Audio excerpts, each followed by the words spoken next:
Olá pessoal, meu nome é Eduardo, seja bem-vindo ao canal. Nesse vídeo eu gostaria de falar sobre livros em formato facsimile.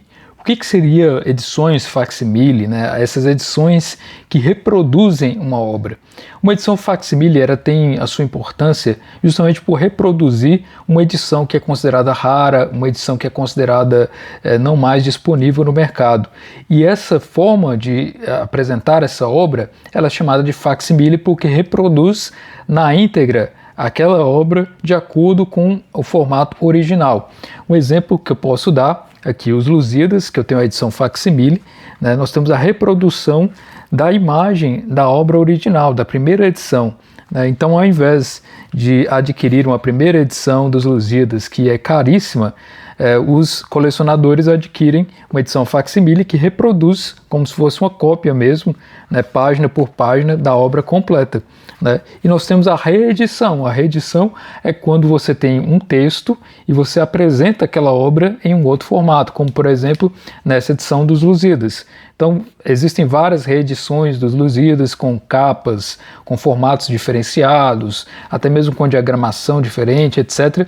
E um facsimile é a tentativa de reproduzir o original, a primeira edição de alguma obra, ou um manuscrito, ou uma obra que está inacessível de acordo com a forma original, né? Ou seja, obedece o formato, muitas vezes o tamanho, a diagramação, tudo é feito para se parecer e ter esse mesmo formato do original, uma cópia de fato, né?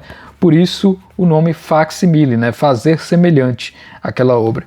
E esses exemplares facsimile, normalmente eles têm o seu valor para quem é colecionador. Né? Para você que não pode adquirir uma obra raríssima, né? Por exemplo, uma primeira edição aí do Grande Sertão Veredas, né? Ou uma edição aí das cartas de Pero Vaz de Caminha, que são objetos inacessíveis financeiramente e que muitas pessoas gostariam de ter uma cópia, ou pelo menos algo parecido com o original. Então o facsimile facilita esse tipo de ação de colecionar obras e para que você possa ter então uma reprodução daquela obra que é inacessível, né? Inicialmente, as primeiras edições que são cópias nesse sentido, né, de tentar fazer algo semelhar, né, no caso um facsimile, durante o período medieval, os monges, os copistas, eles faziam as cópias à mão, ou seja, tudo manuscrito, né?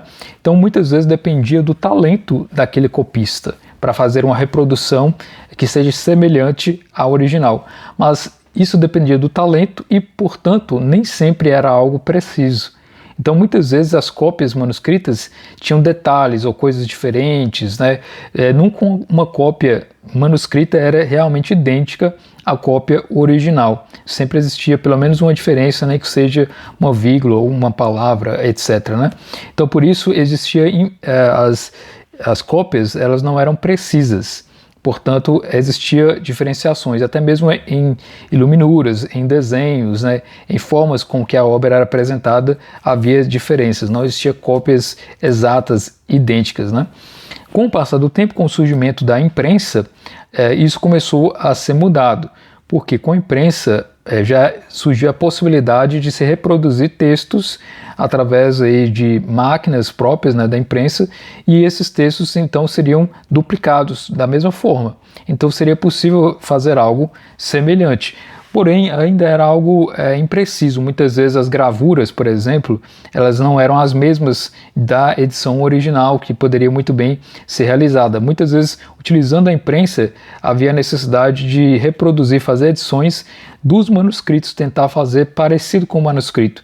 Mas ainda era precária a tecnologia, embora fosse possível fazer algumas reproduções, mas ainda era algo impreciso ainda, né? Existia certas reinterpretações, especialmente das gravuras, das imagens, né? Agora, com a necessidade de se estudar os manuscritos medievais e os manuscritos mais antigos, especialmente com o renascentismo, né, com as visões do humanismo, etc., os estudiosos passaram a buscar obras antigas, medievais, que pudessem ser reproduzidas. Então começou a existir então a necessidade de reprodução de documentos antigos e, portanto, havia essa iniciativa de tentar formar os facsimiles de uma forma mais precisa, né, a partir do Renascimento. Com o surgimento da litografia, isso foi possível de uma forma mais precisa, especialmente quanto às imagens, mas o facsímile, como nós conhecemos de fato, ele começa a surgir a partir do momento em que surge também a fotografia. Com a fotografia você consegue reproduzir de forma idêntica, ou pelo menos aquilo que está na fotografia, aqueles manuscritos, aquelas páginas originais. Então, portanto, o facsímile moderno, como nós conhecemos, ele surge de fato através da fotografia. No século XIX, em especial, as obras eram feitas destinadas a estudos acadêmicos, especialmente para aqueles que buscavam analisar os manuscritos antigos, os manuscritos medievais, que tinham ali um trabalho, né, de lidar com os manuscritos, fazer ali a transcrição, tradução, etc. Então, no século XIX, especialmente essas edições facsímiles eram voltadas para aqueles que estudavam academicamente as obras. Existiam edições de luxo que reproduziam esses manuscritos e textos, etc., mas ainda eram em número pequeno, né? A grande maioria era voltada para trabalhos acadêmicos. Agora, com o século XX, e surgindo uma maior massificação, né, de publicações e com o avanço tecnológico propriamente, foi possível então começar a fazer reproduções com maior qualidade. Os facsímile começaram a ter uma maior qualidade, portanto ser possível reproduzir obras, né? E no século XX, especialmente, essas obras reproduzidas, elas tinham o intuito de preservar as obras originais, porque muitas vezes o estudioso se deslocava a uma biblioteca e ele queria ter acesso a um manuscrito. E conforme esse manuscrito fosse manuseado, né, fosse utilizado, ele sofria desgastes. Então muitas bibliotecas e instituições acadêmicas, universidades, começaram a reproduzir esses manuscritos para que aquela pessoa que fosse procurar aquele manuscrito acessasse a reprodução, o facsímile, e não diretamente o original, que seria mantido, seria preservado. Então o facsímile no século XX teve essa finalidade acadêmica e também surgiu então a ideia de preservar o patrimônio nesse sentido, né, que é o patrimônio imaterial, intelectual, e também a ideia do mercado editorial, que começou a perceber que essas edições facsímile seriam proveitosas no sentido mercadológico, ou seja, as editoras começaram a observar que existiam pessoas que colecionavam edições e que, portanto, através das edições facsímile, iriam conseguir atingir um determinado mercado.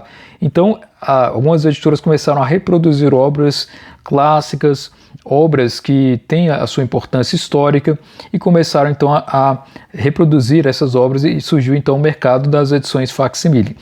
Muitas edições facsímile, muitas vezes elas se tornam raras e se tornam caras também, né? Então é bem interessante esse fenômeno, né, que é uma cópia, é uma reprodução, mas ela também se torna cara porque muitas vezes é inacessível. Então, para você ter o acesso a uma versão original, fazer a cópia repográfica, fazer a cópia no facsímile com o mesmo tamanho, com a mesma edição, etc., isso dá um certo trabalho e exige ali um certo nível, né, para que aquilo seja reproduzido da forma adequada. Então, por isso, as edições facsímile também têm sua importância nesse sentido para colecionadores, né?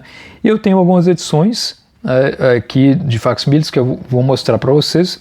Surge no século XXI os chamados facsímile digital, que algumas universidades, algumas bibliotecas disponibilizam para estudo paleográfico, especialmente, né, dos manuscritos, para aqueles manuscritos que não são tão comercialmente adquiríveis, por assim dizer, né, mas que servem para estudiosos acadêmicos, etc., né? Então, esses facsímiles digitais são muito úteis para quem vai buscar ali esses manuscritos e não precisa fazer o deslocamento, né, e que geraria muito gastos, né, do estudioso para chegar até uma biblioteca e encontrar com os originais e fazer os seus estudos. Então, através do facsímile digital, você consegue ter acesso então ao conteúdo e fazer os seus estudos. Então, esse é um aspecto geral da história dos facsímiles, né, para que você possa ter essa noção.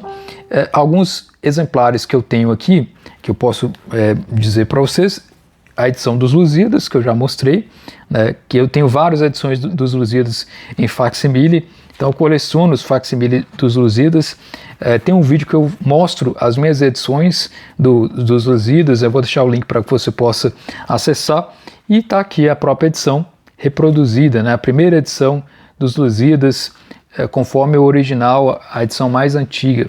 Então, muito interessante essa edição do facsimile. Lembrando que não é uma reedição, é uma reprodução da primeira edição de 1572 aqui dos Lusíadas de Camões. Com o surgimento da imprensa, né, a primeira obra que nós temos formada, conhecida em formato de livro impresso, é a Bíblia de Gutenberg. E é muito difícil ter acesso a uma Bíblia de Gutenberg, né? Vale uma fortuna, milhões aí para que você possa adquirir uma Bíblia. Mas temos aqui a Tarkin, ela fez uma reprodução da Bíblia de Gutenberg completa, com todas as páginas reproduzidas conforme aqui o original. Também fiz um vídeo mostrando esse facsimile aqui com o mesmo tamanho, né, com a mesma diagramação, mesmo formato do original aí de Gutenberg. Então é muito interessante para quem é colecionador, para quem ama os livros, ter uma edição aqui da Bíblia de Gutenberg, o primeiro livro impresso, né, conhecido. Então essa é uma edição facsimile, hoje em dia já está rara, né? Eu fiz um anúncio aqui na época em que estava sendo vendida ainda, mas é muito interessante ter essa edição facsimile da Bíblia de Gutenberg, né? Tem outros exemplares aqui, como o Grande Sertão Veredas. O Grande Sertão Veredas, a primeira edição, eu não considero como sendo muito rara, você ainda consegue adquirir, mas é por normalmente preços que são exorbitantes muitas vezes, né, pelos sebos aí. Então eu preferi adquirir uma versão aqui facsimile, né, que reproduz conforme o original, está em boas condições, mas é uma edição facsimile, né, como aqui próprio anúncio diz aqui na contracapa, dizendo que é uma edição facsimile feita na década de 80.